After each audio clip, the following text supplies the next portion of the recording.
apa yang menyebabkan ada beberapa jasad orang meninggal masih utuh walau sudah lama meninggal, dan ada juga yang sudah sangat rusak walau baru beberapa jam dikuburkan?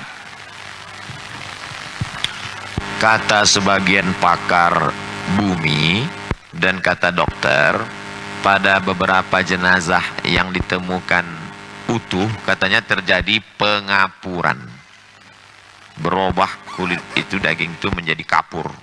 Cacing tidak mau makan kapur. Yang mau makan kapur itu Dinas Pendidikan Nasional. Cacing tak mau makan kapur karena itu bukan makanan dia. Itu alasan logisnya dari beberapa dokter yang saya baca, ditemukan beberapa jenazah yang tidak hancur dimakan cacing tanah. Tapi dalam hadis Nabi, inna salatakum ma'rudatun alayya, salawat kalian akan dibawa ke makamku. Hadis sahih. Salawat kita dari Masjid Salman itu dibawa ke makam Nabi di Madinah. Lalu sahabat, jangan sangka sahabat itu kalau dengar pengajian diam, pasif. Enggak, sahabat itu ada nanya.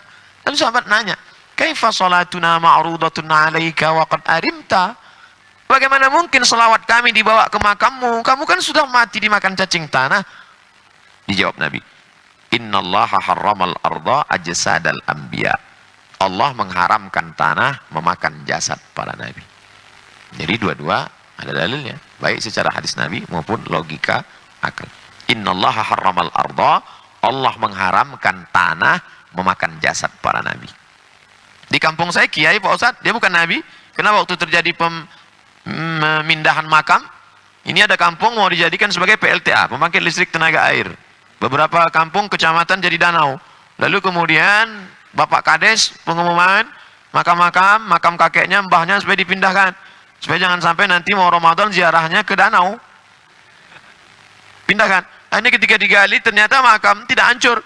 Tadi dalam hadis itu kan Nabi, ini al-ulama warasatul anbiya. Ulama pewaris para nabi.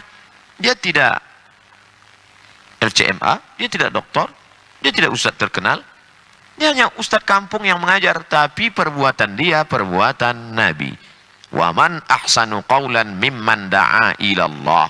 Adakah perbuatan yang lebih baik daripada mengajak orang ke jalan Allah? Tugas nabi dilanjutkan oleh al-ulama warasatul anbiya. Itulah mengapa beberapa jasad para orang-orang soleh tidak dimakan cacing tanah. Tapi ada juga dukun santet yang jasadnya utuh. Bagaimana cara membedakan bahwa ini diridhai Allah, ini tidak? Bedanya, orang yang sesat, penyembah setan, dukun, yang mati jasadnya utuh, itu biasanya bertambah. Kukunya bertambah, rambutnya bertambah. Maka ketika digali, badannya mengecil, bertambah. Nah, ini salah satu indikasi. Adapun beberapa makam orang-orang soleh utuh. Bahkan ketika pada masa Umar Ibnul Khattab, itu terjadi hujan lebat sehingga air mengalir di pemakaman Uhud. Air mengalir di pemakaman Uhud, kita tahu bahwa tanah Uhud itu pasir. Lalu kemudian karena air mengalir deras, keluar kaki Hamzah bin Abdul Muttalib dalam keadaan masih meneteskan darah basah.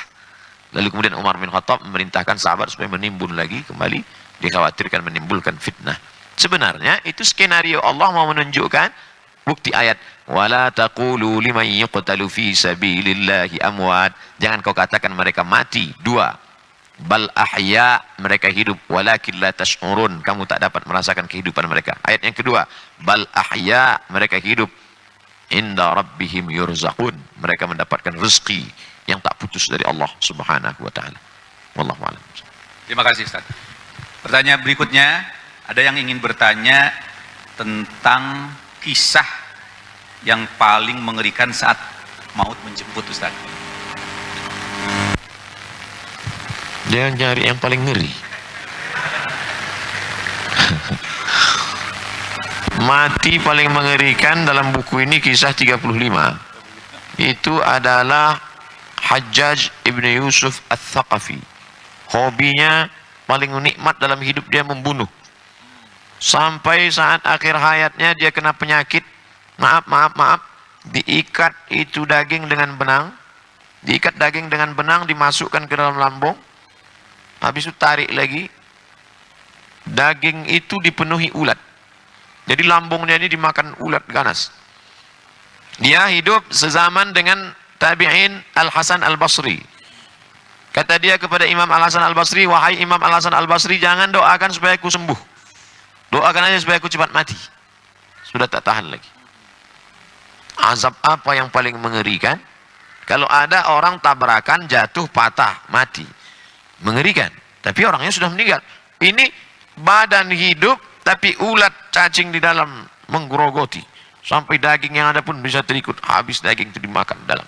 Perlahan lambung itu dimakan oleh cacing-cacing ganas yang luar biasa. Sampai akhirnya dia berdoa. Apa kata doa dia? Tulis di ujung.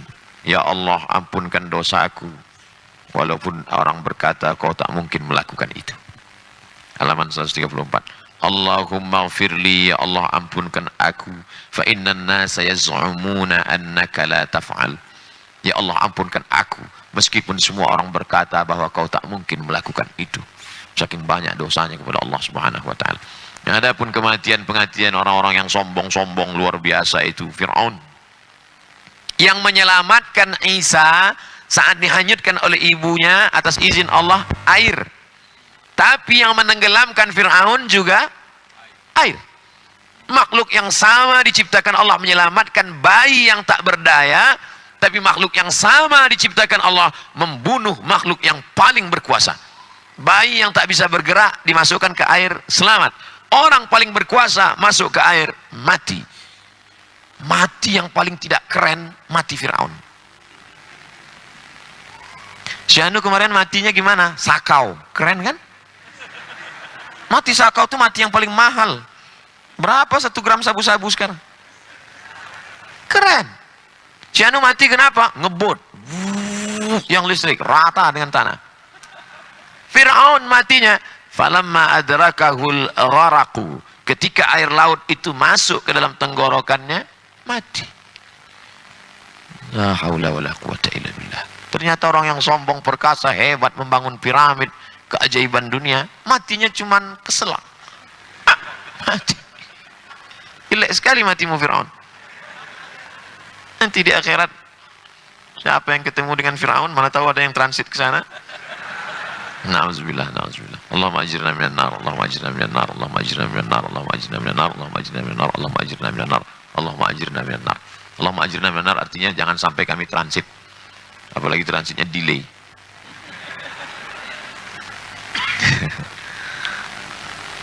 Kumpulkan kayu, harriquhu, bakar Ibrahim. Namrus, saking kan angku dan sombongnya, diajak berdebat, kalah pakai otak, lalu main otot. Orang kalau kalah pakai otak memang main otot. Kalah otak, main otot. Akhirnya bakar. Tapi apa kata Allah? Ya narukuni, wahai api, bardau wasalaman, sejuklah engkau, wasalaman dan selamat ada Ibrahim. Keluar dari api kedinginan. Ini yang banyak dibaca oleh jamaah haji dan umrah ketika di Makkah. Ya narukuni bardan wasalaman ala Ibrahim. Ya narukuni. Alhamdulillah Ustaz, berkat doa yang Ustaz ajarkan kemarin ketika bedah buku, selama haji dan umrah nggak terasa tuh panas. Hajinya, umrahnya bulan berapa? Bulan Januari. Ya musim dingin. Ternyata orang yang membakar Nabi Ibrahim itu matinya hanya nyamuk. Datang nyamuk. Tuh, masuk ke telinga, mati. Jelek sekali. Gak ada yang keren orang-orang hebat itu matinya. Ada yang mati kena air, ada yang mati kena nyamuk. Innallaha la yastahi an yadriba mathalan ma ba'udatan fama fawqaha. Allah tidak malu menciptakan perumpamaan nyamuk ataupun yang lebih kecil daripada nyamuk. Fa'ammal ladzina kafaru fayaquluna madza aradallahu bihadza mathala. Orang kafir itu bertanya, untuk apa Allah buat nyamuk ini? Tapi Allah mau menunjukkan nyamuk adalah salah satu dari tentara-tentara Allah yang akan mematikan musuh-musuh Allah Subhanahu wa taala. Maka sebelum tidur hidupkanlah obat nyamuk. Mendekatkan diri kepada Allah. Wallahu a'lam.